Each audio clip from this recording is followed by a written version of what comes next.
Welcome Wargamers, Doug here from 2 Plus Tough with a very different kind of video. You see, recently the channel Age of Nagash selected me as part of a challenge called I Am a Wargamer Challenge. Now, I generally don't like these things. When I see them on Facebook, I'm like, nope.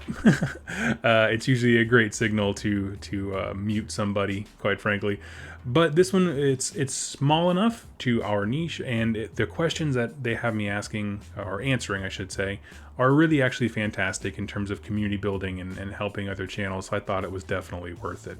So the first question here we're going to kick it off with is, how did I get into wargaming? So my story really comes in two parts. When I was very, very young, my grandmother loved, instead of buying like action figures, she loved buying me scale models because she thought it was a little bit more engaging, a little more educational, and I really thank her for that. Well, there was a local game store going out of business, or I should say a hobby store going out of business, and she swooped in and at a huge discount bought a whole bunch of stuff. I got like a Huey helicopter from Vietnam and historical stuff, and then one of the boxes there was this thing of kind of like knights of yore, kind of like Arthurian legend type thing. Well, they turned out to be Bretonians.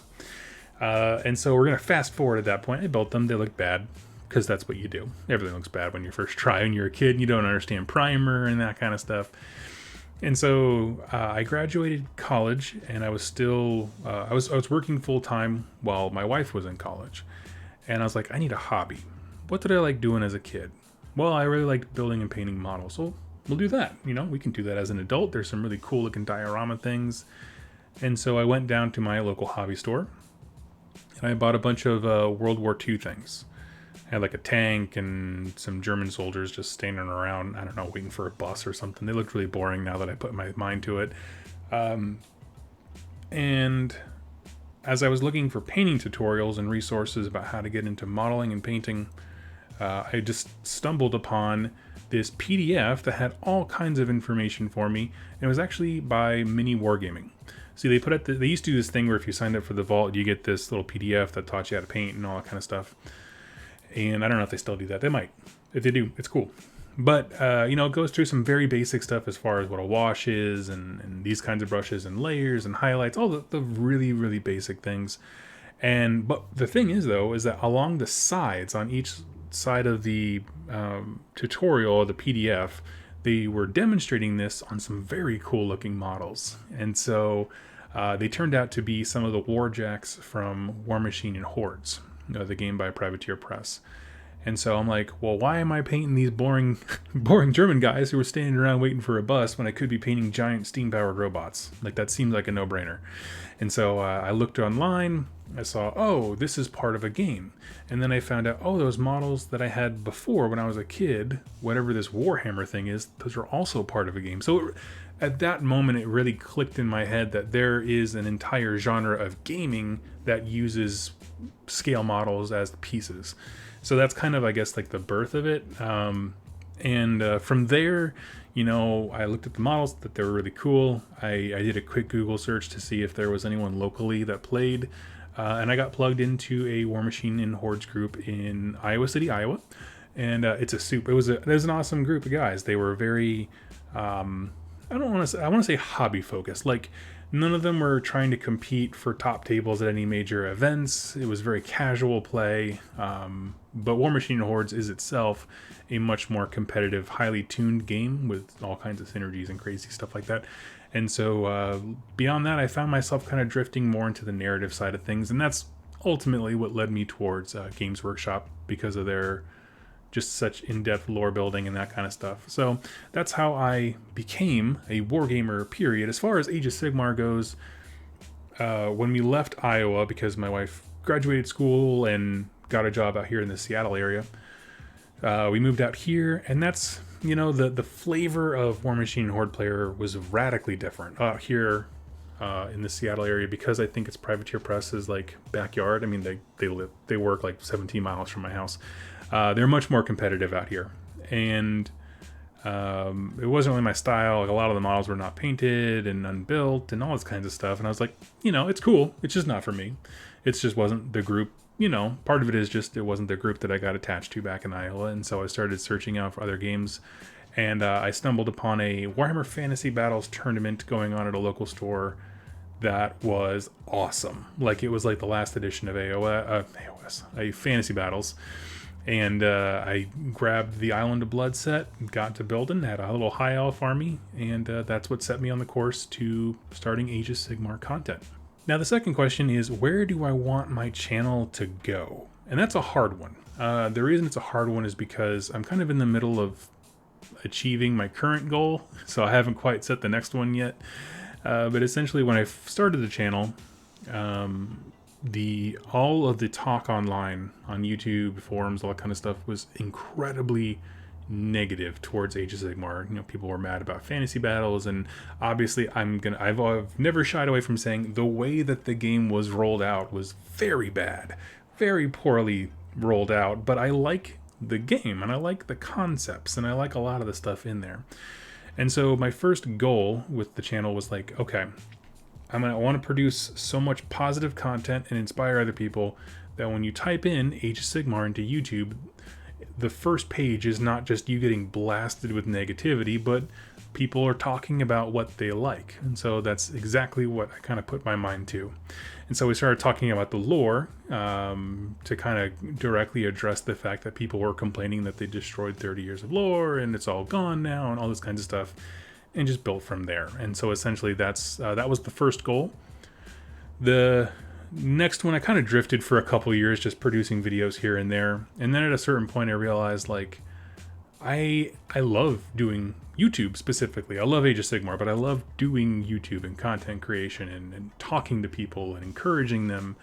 And I want that to be my job, right? Just being here to help other people as a resource or be a cheerleader, whatever people need. And so then I started, kind of actively seeking making this a full-time gig. And so I absolutely did. It's been awesome.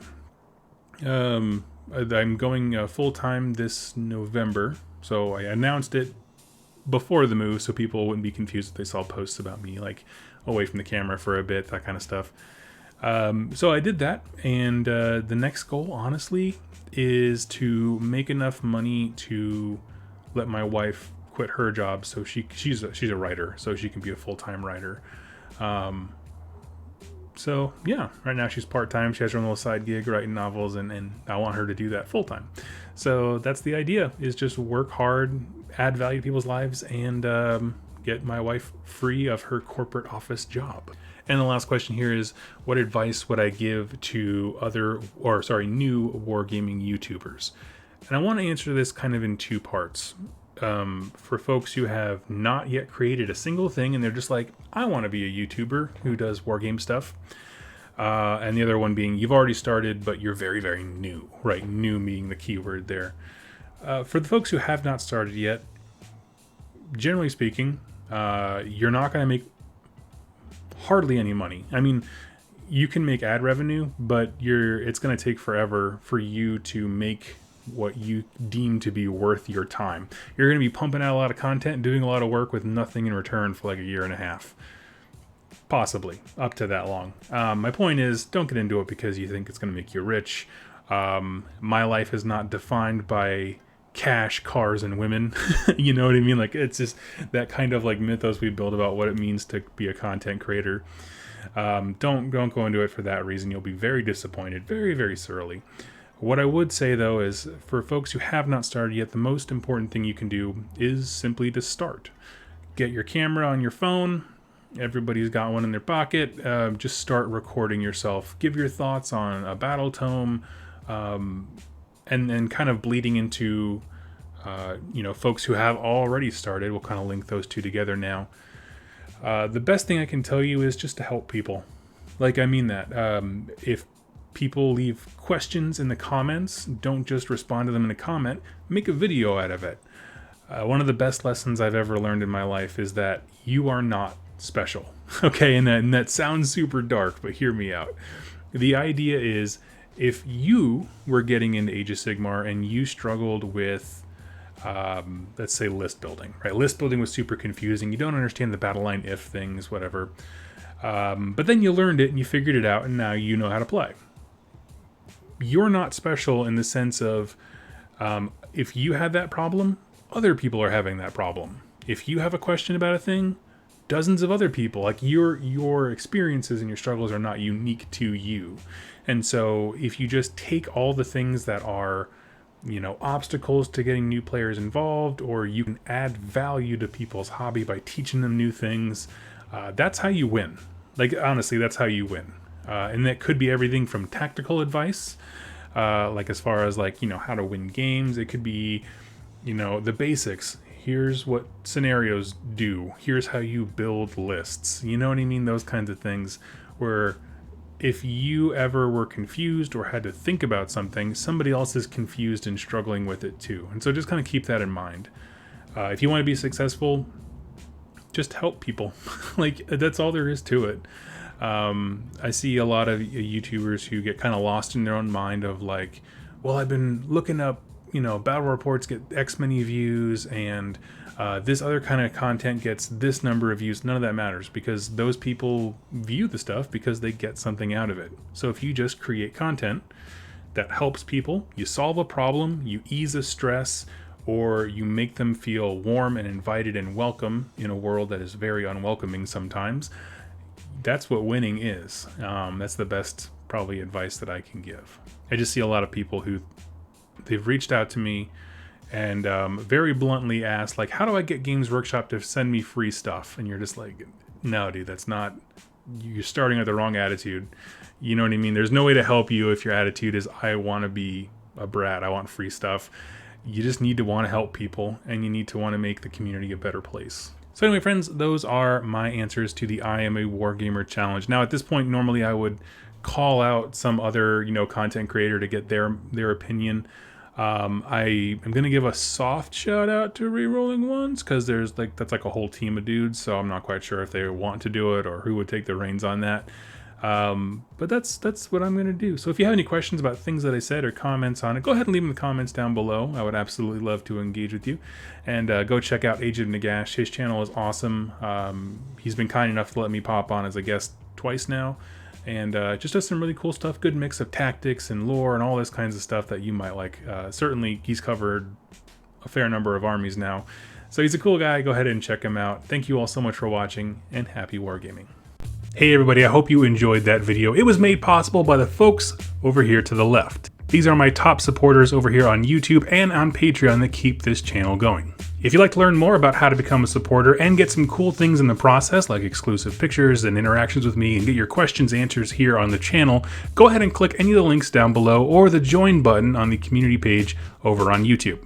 Regardless of your choice, I wanted to thank you so much for joining me with this video, and I look forward to seeing you in my next one. Happy wargaming.